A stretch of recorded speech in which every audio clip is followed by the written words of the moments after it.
पहले जो हमारा डिटेल जो होती है वह होती है डिटेल में विद्यालय का नाम।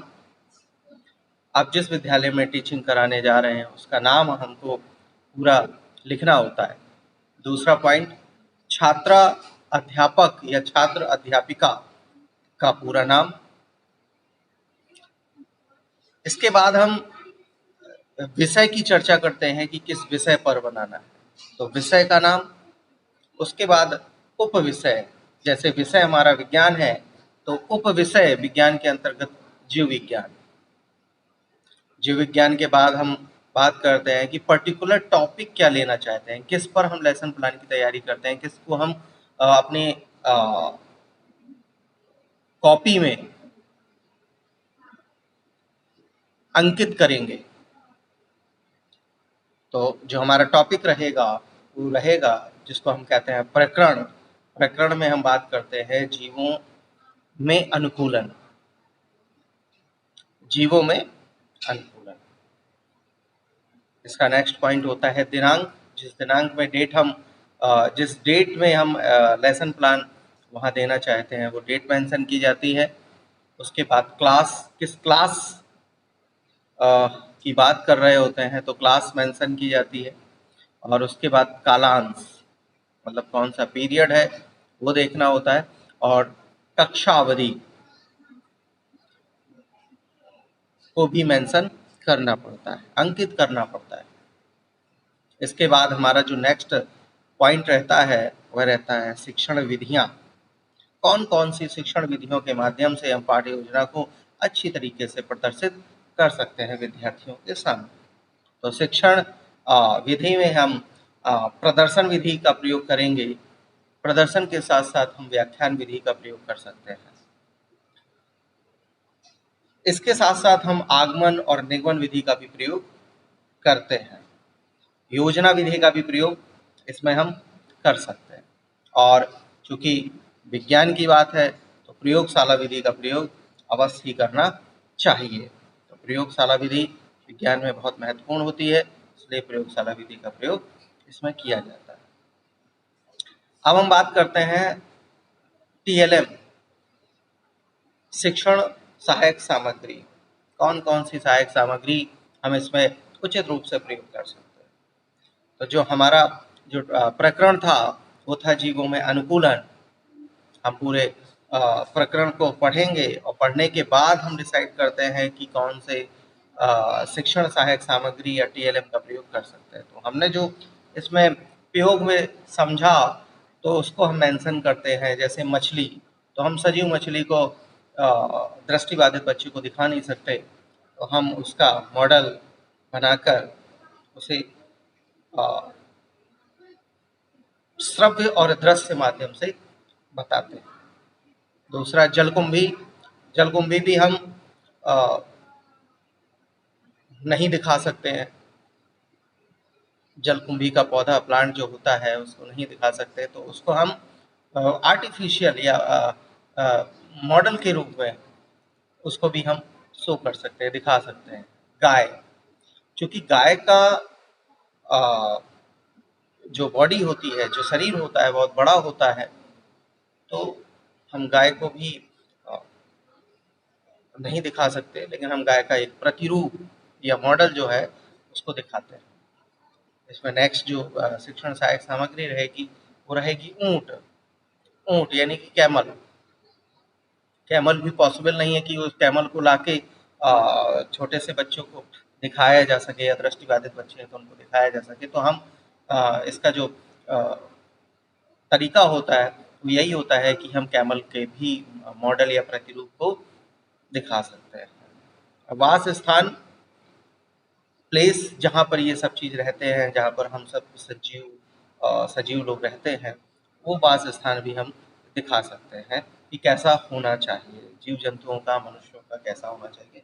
तो इस पूरे प्रकरण में, प्रकरण जैसे जीवों में अनुकूलन है, तो किस तरीके से हम पूरे अध्याय में, पूरे पाठ्य योजना में बच्चों को किन किन मॉडलों के माध्यम से अपने पाठ की तरफ आकर्षित कर सकते हैं, बहुत अच्छी तरीके से हम कर सकते हैं। अच्छा, इसमें एक चीज़ और होती है कि इसमें कुछ चीज़ें जो होती हैं जैसे ऊँट है, गाय है, तो इसको हम कुछ मात्रा में फ्लैश कार्ड के माध्यम से भी दिखाया जा सकता है। फ्लैश कार्ड को उभार करके, फ्लैश कार्ड में इन चित्रों को उभार करके या इम्बोज्ड करके हम इसमें मतलब उचित जो बच्चों को लाभकारी होगा उसका प्रयोग कर सकते हैं यहाँ पर।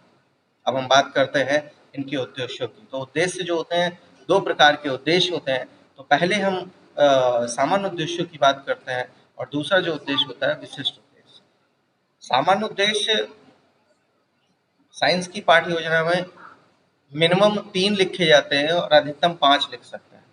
तो जैसा कि हम 1 और या 2 डिस्क्राइब करते हैं कैसे, जैसे छात्रों में जो सामान्य उद्देश्य है, तो पहला उद्देश्य रहेगा कि छात्रों में विज्ञान के प्रति रुचि उत्पन्न करना। विज्ञान के प्रति रुचि उत्पन्न करना ये एक तरीके से सामान्य उद्देश्य है। दूसरा उद्देश्य होता है कि छात्रों में वैज्ञानिक दृष्टिकोण का विकास करना। ये भी एक सामान्य उद्देश्य की भांति काम कर सकता है। हम बात करते हैं विशिष्ट उद्देश्य की। तो जब हम विशिष्ट उद्देश्य की बात करेंगे तो विशिष्ट उद्देश्य में 3 प्रकार के विशिष्ट उद्देश्य होते हैं। पहला उद्देश्य जो होता है वह होता है ज्ञानात्मक उद्देश्य, और दूसरा उद्देश्य होता है बोधात्मक उद्देश्य, और तीसरा जो होता है वह होता है अनुप्रयोगात्मक उद्देश्य। अनुप्रयोगात्मक, जहाँ पर प्रयोग की बात की जाती है। तो जो पहला उद्देश्य है ज्ञानात्मक उद्देश्य, जो पहला विशिष्ट उद्देश्य है ज्ञानात्मक उद्देश्य है, इसमें हम कम से कम मिनिमम 2 उद्देश्यों को सम्मिलित कर सकते हैं। तो पहला जो उद्देश्य रहेगा वो इस तरीके से रहेगा कि छात्रों या छात्र जीवों में अनुकूलन के बारे में जानकारी प्राप्त कर सकें। मतलब अनुकूलन किस तरीके से जीवों में होता है उसके बारे में जानकारी प्राप्त कर सकेंगे। दूसरा जो इसका ज्ञानात्मक उद्देश्य रहेगा, ज्ञानात्मक उद्देश्य का जो पॉइंट रहेगा वो रहेगा विज्ञान के तथ्यों से अवगत हो सकेंगे। जो विभिन्न प्रकार के प्रकरण हैं, प्रकरण में जीवों में अनुकूलन है, उनके विभिन्न तथ्यों को वो से अवगत हो सकेंगे, समझ सकेंगे। जो दूसरा विशिष्ट उद्देश्य होता है वह होता है बोधात्मक उद्देश्य। इसमें भी हम 2 पॉइंटों को चर्चा करेंगे। तो पहला पॉइंट जो रहेगा वो रहेगा कि छात्र जीवों में अनुकूलन के बारे में व्याख्या कर सके, और इसका दूसरा पॉइंट रहेगा छात्र जीवों में, छात्र अपने जीवों में, छात्र जो है अपने जीवन में जीवों में अनुकूलन के प्रकार को बता सकेंगे, समझ सकेंगे कि यार इतने प्रकार से अनुकूलन हो सकता है। नेक्स्ट जो हमारा अंतिम विशिष्ट उद्देश्य है वो अंतिम विशिष्ट उद्देश्य रहेगा अनुप्रयोगात्मक उद्देश्य। तीसरा जो विशिष्ट उद्देश्य है वह अनुप्रयोगात्मक उद्देश्य। इसके अंतर्गत हम पहला पॉइंट की बात करते हैं। पहले पॉइंट में लिखा जा सकता है कि छात्र जीवों में अनुकूलन के महत्व को बता सके, बोध करने के बाद उसको बता सकेंगे, प्रेषित कर सकते हैं, समझा सकते हैं, समझ सकते हैं। दूसरा जो पॉइंट रहेगा वह सीखे हुए ज्ञान से छात्र दैनिक जीवन में सभी कार्यों को वैज्ञानिक ढंग से संपादित कर सकेंगे या प्रयोग में ला सकेंगे। तो इस तरीके से हम बात करते हैं सामान्य उद्देश्य और विशिष्ट उद्देश्यों की। मुझे उम्मीद है कि कुछ समझ में आया होगा। अब हम पाठ्य योजना को आगे बढ़ाते हुए पूर्व ज्ञान की ओर चर्चा करते हैं। तो इसका जो नेक्स्ट पॉइंट रहेगा वो रहेगा पूर्व ज्ञान।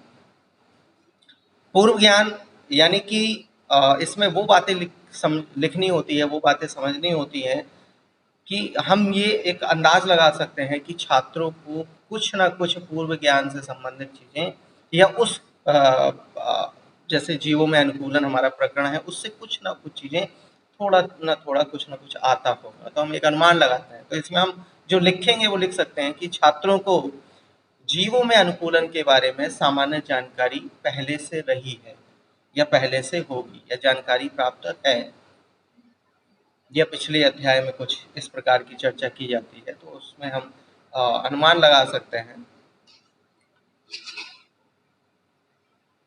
इसका जो नेक्स्ट पॉइंट आता है वो आता है प्रस्तावना। प्रस्तावना प्रश्न। प्रस्तावना प्रश्न पूर्व ज्ञान से आधारित होते हैं या पूर्व ज्ञान से संबंधित होते हैं। प्रस्तावना प्रश्न तो अब हम प्रस्तावना प्रश्न की ओर आगे बढ़ते हैं।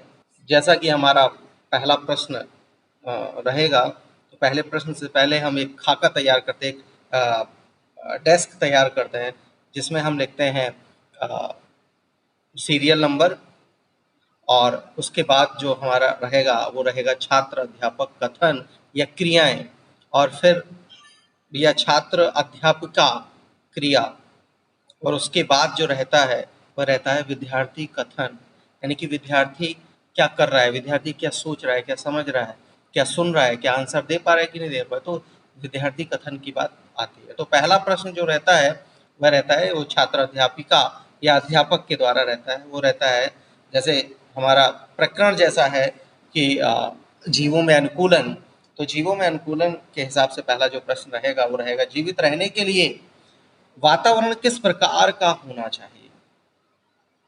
या क्या क्वेश्चन रहेगा, क्वेश्चन रहेगा कि जीवित रहने के लिए वातावरण किस प्रकार का होना चाहिए। अब छात्र क्रिया जो करते हैं, जो छात्र क्रिया करेंगे, तो उसमें अगर वो उनको आंसर पता होगा, पूर्व ज्ञान से संबंधित कुछ पहले पढ़ा होगा, तो वो आंसर देंगे। इसका आंसर होगा अनुकूलन। जो नेक्स्ट क्वेश्चन रहेगा वो नेक्स्ट क्वेश्चन रहेगा सजीव को सफलतापूर्वक जीवित रहने में क्या सहायक होता है। सजीव को सफलतापूर्वक जीवित रहने में क्या सहायक होता है। जैसा कि हम सभी जानते हैं कि बात करते हैं कि survival of fittest. Survival of fittest का मतलब होता है कि जो वातावरण से संघर्ष कर लेता है वह जीवित रहता है, अन्यथा जो संघर्ष नहीं कर पाता, जो कमजोर पड़ जाता है, वह समाप्त हो जाता है, खत्म हो जाता है, या उसकी मृत्यु हो जाती है। तो इसमें वही बात है कि सजीव को सफलतापूर्वक जीवित रहने के लिए सबसे ज़्यादा सहायक होता है अनुकूलन। अगर वह वातावरण के प्रति अनुकूल हो जाता है, से अनुकूल हो जाता है, तो वह जीवित रह सकता है। नेक्स्ट क्वेश्चन जो रहेगा वो रहेगा अनुकूलन कितने प्रकार के होते हैं। तो ये जो लास्ट क्वेश्चन रहता है ये समस्यात्मक प्रश्न रहता है। इसका आंसर बहुधा बच्चे नहीं दे, बहुतायत बच्चे जो है ना दे नहीं पाते, शायद ये कोई दे पाए। तो इसको हम पाठ्य योजना में, आदर्श पाठ्य योजना में सम्मिलित करते हैं कि ये समस्यात्मक प्रश्न होगा। ये इस तरीके से हम 3, 4 और 5 प्रश्न यहाँ पर ले सकते हैं। ठीक है। और जो लास्ट का प्रश्न रहता है बहुतायत, आगे के जो कथन आता है, उद्देश्य कथन आता है, उससे जोड़ने का काम करता है। फिर भी हम देखते हैं कि क्या है। अब हम बात करते हैं नेक्स्ट पॉइंट की, उद्देश्य कथन। तो उद्देश्य कथन जो है उसमें हम देखते हैं क्या लिख सकते हैं। तो हम लिख सकते हैं कि बच्चों या छात्र एवं छात्राओं, आज हम आपकी पाठ्य पुस्तक, जो भी पुस्तक का नाम होता है वो मेंशन कर देते हैं, विज्ञान के पाठ संख्या या पाठ्य क्रमांक, जो भी है, तीसरा, चौथा, पांचवा, छठवां, वो डालते हैं कि जीवों में अनुकूलन के बारे में विस्तार से या विस्तार पूर्वक चर्चा करेंगे। जो आपका प्रकरण होगा उसकी चर्चा करेंगे। नेक्स्ट पॉइंट जो हमारा होता है वह होता है प्रस्तुतिकरण।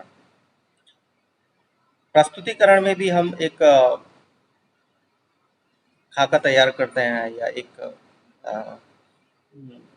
लाइन, वर्टिकुलर और हॉरिजॉन्टल लाइन खींच करके बनाते हैं। तो पहले जो हमारा जो तैयार होता है उसमें लिखते हैं शिक्षण बिंदु। जो दूसरा पॉइंट होता है उसमें लिखते हैं छात्र अध्यापक या छात्र अध्यापिका क्रियाएं। और जो तीसरी जो लाइन होती है वो होती है TLM की, या शिक्षण सहायक सामग्री।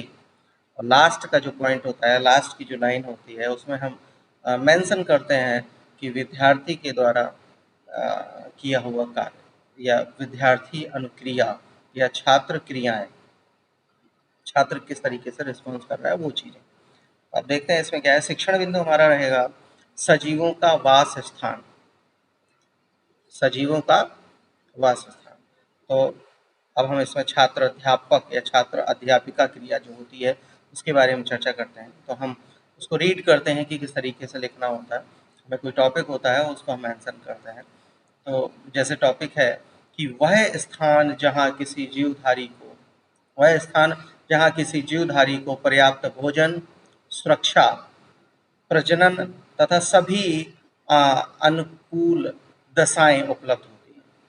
सभी अनुकूल दशाएं उपलब्ध होती हैं, उसे उसका वास स्थान कहते हैं। मतलब वह स्थान जहाँ किसी जीवधारी को पर्याप्त भोजन, सुरक्षा, प्रजनन तथा सभी अनुकूल दशाएं उपलब्ध होती हैं, उसे उसका वास स्थान कहते हैं। उसे उसका वास स्थान कहते हैं। वातावरण में सजीवों का वास स्थान जल, स्थल, वायु तथा मरुस्थल होता है। जल में रहने वाले जीवों को जलीय जीव कहते हैं, जैसे मछली, सिंघाड़ा, जल कुंभी, कमल आदि। स्थल पर पाए जाने वाले जीवों को स्थलीय जीव कहते हैं, जैसे गाय, घोड़ा, कुत्ता, नीम, आम, अमरूद आदि। अब इसमें हम शिक्षण जो सहायक सामग्री होती है उसमें हम मेंशन कर सकते हैं, इसके जस्ट नीचे कर सकते हैं, बिल्कुल बगल से कर सकते हैं। उसमें लिखते हैं वास स्थान में मछली, जलकुंभी, गाय, घोड़ा, कुत्ता, आम, नीम, अमरूद, इनके मॉडल हम बना सकते हैं। इनके प्रतिरूप हम तैयार कर सकते हैं, जो कि हम दृष्टिबाधित छात्रों को अट्रैक्ट करने के लिए, उनको ज़्यादा से ज़्यादा समझ में आए, वो ज़्यादा से ज़्यादा पाठ्य योजना को रुचिपूर्वक सुने और पढ़ें और अध्ययन करें, उनको समझ में आए और वो टीचर के प्रति भी कहें कि ये टीचर बहुत अच्छी तरीके से तैयारी करके आता है और हमको पढ़ाता है। इसके बाद हम बात करते हैं विद्यार्थी अनुक्रिया। विद्यार्थी क्या करेंगे? विद्यार्थी इस पूरे प्रकरण को, इस जो शिक्षण बिंदु है, इस पूरे शिक्षण बिंदु को या जो अध्यापक के द्वारा, अध्यापक या अध्यापिका द्वारा ये पूरा प्रकरण या क्रिया जो कराई गई है उसको ध्यानपूर्वक सुनेंगे। हम लिखेंगे उसमें विद्यार्थी ध्यानपूर्वक सुनेंगे। विद्यार्थी लिख सकते हैं या छात्र एवं छात्राएं ध्यानपूर्वक सुनेंगे। तो जो अभी हमने शिक्षण बिंदु पढ़ा है उसके आधार पर कुछ प्रश्न होते हैं, तो प्रश्नों को हम कहते हैं मूल्यांकन प्रश्न। जो हम प्रश्नों की चर्चा करते हैं, जो प्रश्न बनते हैं, उन प्रश्नों का नाम हमने दे रखा है कि मूल्यांकन प्रश्न। तो मूल्यांकन प्रश्न 2, 3, 4, कम से कम 3 होने चाहिए और मैक्सिमम 5 क्वेश्चन हम बना लेते हैं। तो मोस्ट प्रोबेबली जो होते हैं, प्रोबेबली जो होती है, वो हम 3 क्वेश्चन को लेसन प्लान में अंकित करते हैं। तो जैसे हमारा पहला क्वेश्चन रहेगा, मूल्यांकन प्रश्न जो पहला रहेगा वह रहेगा वास स्थान किसे कहते हैं? वास स्थान किसे कहते हैं? तो जो छात्र होंगे उसका आंसर बखूबी दे सकते हैं, क्योंकि उन्होंने पूरा शिक्षण बिंदु पढ़ा है, सुना है, बहुत अच्छी तरीके से ध्यानपूर्वक सुना है। तो जैसे कहीं आंसर होगा, वह स्थान जहाँ जीवधारी को पर्याप्त भोजन, सुरक्षा और सभी अनुकूलित दशाएं उपलब्ध होती हैं, उसे हम वास स्थान कहते हैं। जो गर्मी, बरसात आदि से सुरक्षा करे, जहाँ पर्याप्त भोजन मिल सके, जहाँ पर्याप्त सुरक्षा मिल सके, इन सभी चीज़ों के प्रति अनुकूल, तो उसे हम वास स्थान कहते हैं। जैसा कि हम दूसरा क्वेश्चन की बात करते हैं, दूसरा क्वेश्चन जो हमारा रहेगा वो रहेगा सजीवों का वास स्थान कितने प्रकार का हो सकता है या होता है? तो जो हमारा आंसर है वो रहेगा सजीवों का वास स्थान मुख्य रूप से 4 प्रकार का होता है। इसके तीसरे क्वेश्चन की ओर आगे बढ़ते हैं। तो तीसरा क्वेश्चन जो हमारा रहेगा वो रहेगा स्थल पर पाए जाने वाले जीवों को क्या कहते हैं? स्थल पर पाए जाने वाले जीवों को हम क्या कह सकते हैं? तो स्थल पर पाए जाने वाले जीवों को हम स्थलीय जीव के नाम से जानते हैं या स्थलीय जीव कहते हैं।